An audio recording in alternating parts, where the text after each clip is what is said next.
Hello po sa inyong lahat mga ka-crypto. Ako po si Pinoy Crypto Trader at sa video na ito ay atin pong muling pag-uusapan ang tungkol dito sa Binance ban o yung pagkakaban ng Binance dito sa Pilipinas. Kung saan ay yan yung mga users po na Binance dito sa Pilipinas ay hindi na po natin pwedeng magamit itong si Binance pagsapit po ng deadline sa kanyang operation dito, sapagkat ang SEC ay yan, naglabas na po ito ng pahayag na kanila na pong ibablock ang access ng mga Filipino users dito kay Binance at ito ay dapat na kanilang isinagawa pa nitong nakalipas na buwan ng February, yan, katapusan ng February. Ngunit dahil sa pagpapalit po ng kanilang mga opisyales ay ito po ay nagkaroon ng extension. At ngayon ay wala po tayong ideya kung hanggang kailan yung extension nito, pero base po sa mga nakalap kong ibang sources ay malamang ay baka isang buwan po yung ibibigay na extension dito. Pero mas maganda na hintayin na lamang po natin yung opisyal na pahayag po ng SEC. Yan, siguradong maglalabas po sila ng panibagong announcement tungkol dito at malalaman po natin kung kailan. Hindi naman po siguro nila tayo gugulatin na ayan na, bukas na ay ban na or binan na nila sa sila maglalabas ng announcement. Hindi naman po siguro ganyan. Kasi sobrang dami pong mga users, mga Filipino users dito kay Binance at yan, maraming magkakaroon ng problema kung biglaan po yung pagkakaban dito kay Binance. Kaya yan, bago po tayo magpatuloy ay nais ko lamang po munang bigyang linaw ang aking disclaimer kung saan ang nilalaman po ng video na ito ay hindi po ito isang financial advice. For education and information purposes lamang po ang layunin nito. Maliban po dito ay nais ko na rin pong magbigay babala na wala pong kahit anumang group chat ang Pinoy Crypto Trader. At ayan, meron pong mga nagsasabi na kailangan daw ng court order. Ayan, kailangan daw dumaan sa court order ang pagbaban dito kay Binance. Yan nga, Binance website can't be blocked without court order. At na-content na po natin yan. Na-discuss na po natin yung tungkol dito. Kung saan ay hindi raw po basta-basta ang pagbaban dito kay Binance kung hindi ito dumadaan sa korte. Kaya yan po. May isa pong attorney rito, si yan yung naglabas po sa pahayag na ito. Saan ba yun? Yan, basta may isa pong attorney rito na naglabas ng kanyang pahayag kung saan ay hindi po basta-basta ang pagbaban dito sa website ni Binance. Ayan, at kung saan ay kailangan daw po itong dumaan sa proseso, ayan, ng korte. At ngayon ay yan, basahin muna natin ito. Despite reports including contributed articles on Bitpinas arguing that Binance website cannot be blocked without court order, the recent approval by the National Telecommunications Commission (NTC) of the SEC's request to block MyTrade yesterday and OctaFX today serves as an indication that the SEC might indeed have the capability to enforce such actions directly. Kaya yan, sabi rito, maski may nailabas na pahayag na hindi pwedeng basta-basta ibaban or mababan or mabablock ang website ni Binance kung hindi ito dadaan sa court order, ay ayan, napatunayan po ni SEC na hindi po kailangang ito ay dumaan sa court order. Ayan, sapagkat nasampulan na po tayo kahapon. Nagawa po nilang i-block itong si MyTrade at saka si OctaFX. Yan. Hindi po nila kailangang dumaan sa court order. Inutusan po nila ang NTC, ang National Telecommunications, na sila po yung nagsagawa o nagbigay ng order mismo ng direkta sa mga ISP or internet service provider na i-block ang website ng MyTrade at saka ang OctaFX. Ayan. Nagpapatunay po ito na ayan, walang court order na kailangan para i-block ang mga websites ng mga unlicensed na mga crypto exchanges or platforms. Kaya, ayan, nagpapakita lamang, sample po ito, nagpapakita lamang na kayang-kaya nila na i-block na rin ang website ni Binance. Ayan, kung nagawa nilang i-block ng direkta itong si MyTrade at saka si OctaFX, ay ganun din po, meron din po silang kakayahan na i-block ang website ni Binance. Kaya yan, ang National Telecommunications or NTC ay sila po yung nag-i-implement sa or sumusunod sa utos ng SEC. Yan, yung National Telecommunications NTC or NTC. Yung mga ISP naman po ay yan po yung mga internet service provider natin. Nandyan po ang Globe. Yan, magagamit ka ng Globe. Nandyan rin po si PLDT. Ayan. At saka yung isang yan, si Converge. Ayan, si Converge po yata yun. At syempre marami pang iba. Ayan, meron din tayo yung satellite na sino ba yun? Kay yung pagmamay-ari ni Ginoong Elon Musk. Yan, yung satellite. Ayan, pero napakamahal. Kaya yan po ang kakabulin ng National Telecommunications, mga internet service provider. Kaya ayan. Ayan po ulit. Ayan, walang court order. Hindi kailangan ng court order para i-ban, para ma-block ang website ni Binance, at napatunayan na po yan ni SEC dito kay MyTrade at saka kay OctaFX. Ngayon ay marami pong mga nagsasabi, marami po akong nababasa dyan, at syempre sa ibang mga sources na rin na nagsisilabasan yung kung saan sila ay nagpapahayag ng kanilang mga sariling opinion. At sabi po nila ay kung sakaling naban man itong si Binance ay VPN is the key. Ayan, gagamit lamang daw po tayo ng VPN at tuloy pa rin ang pag-access natin dito kay Binance or paggamit dito kay Binance. Kaya yan po yung kanilang suggestion. Kaya VPN is the key lamang. Ayan, relax lang tayo, huwag tayong magpanic.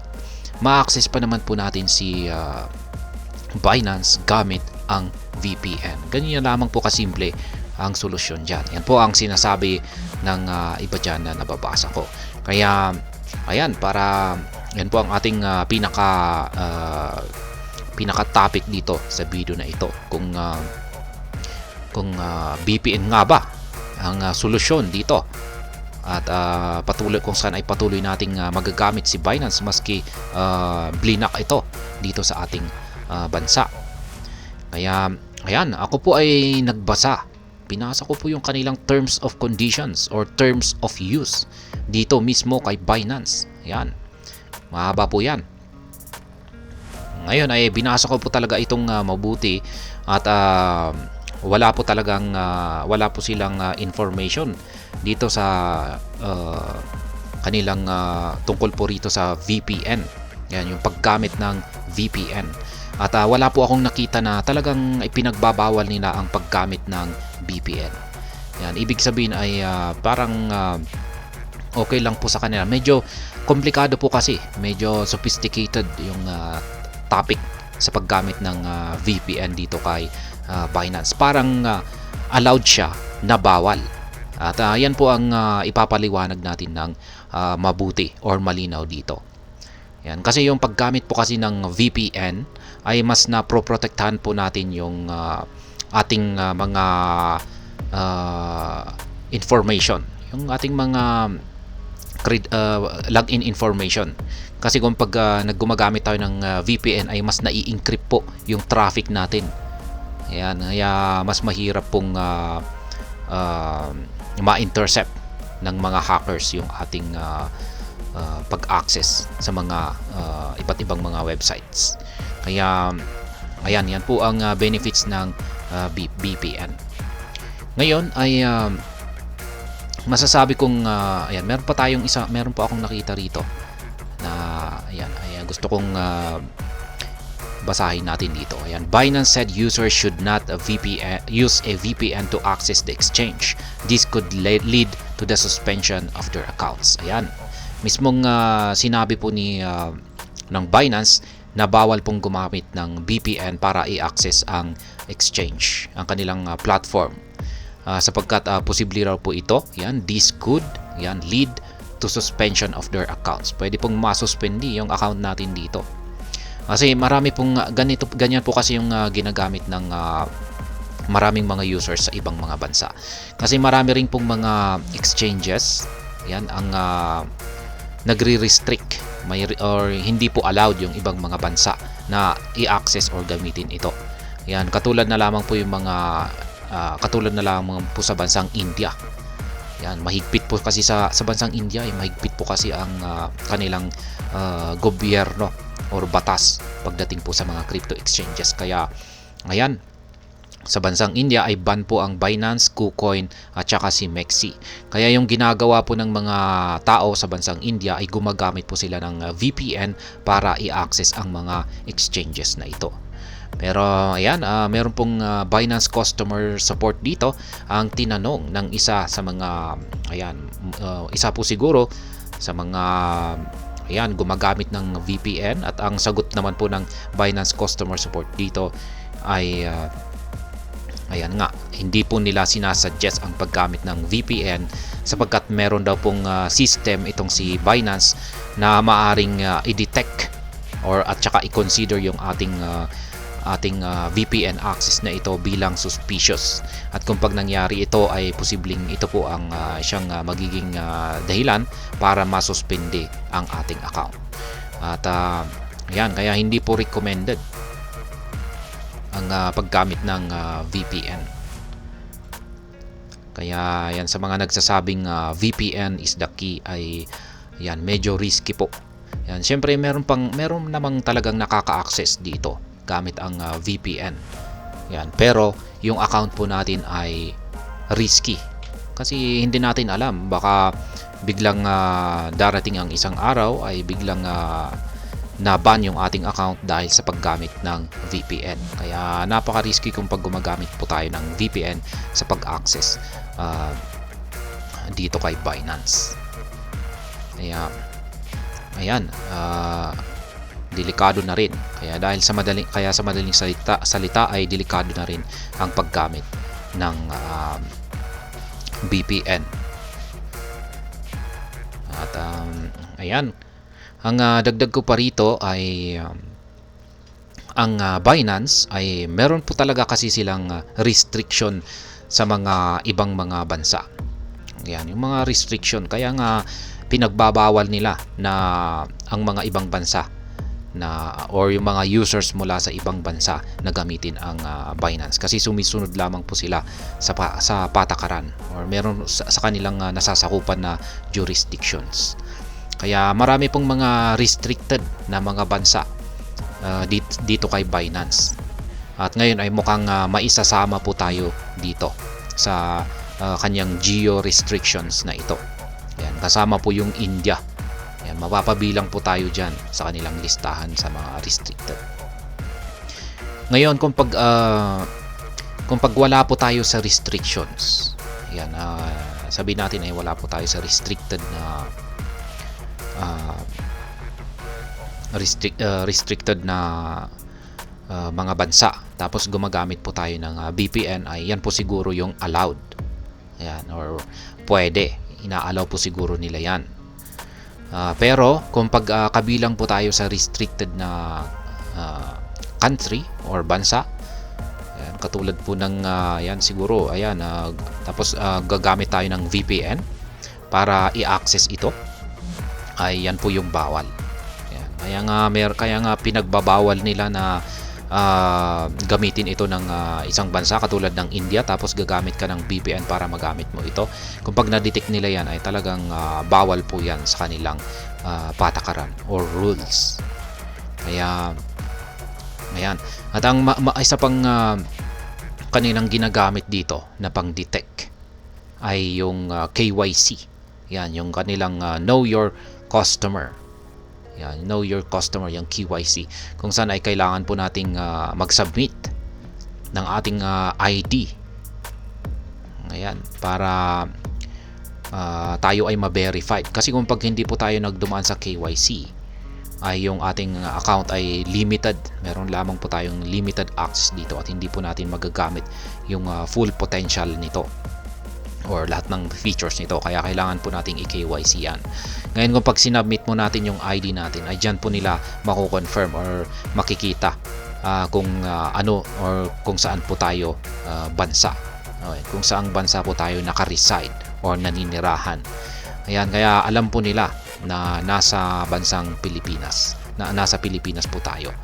At ngayon kung pag gumamit po tayo ng VPN, yan, at gumamit po tayo ng VPN tapos tayo nasa ibang bansa, madidetect po nila yan at malalaman nila na hindi po tumutugma yung ating address sa ating KYC sa ginagamit po nating VPN.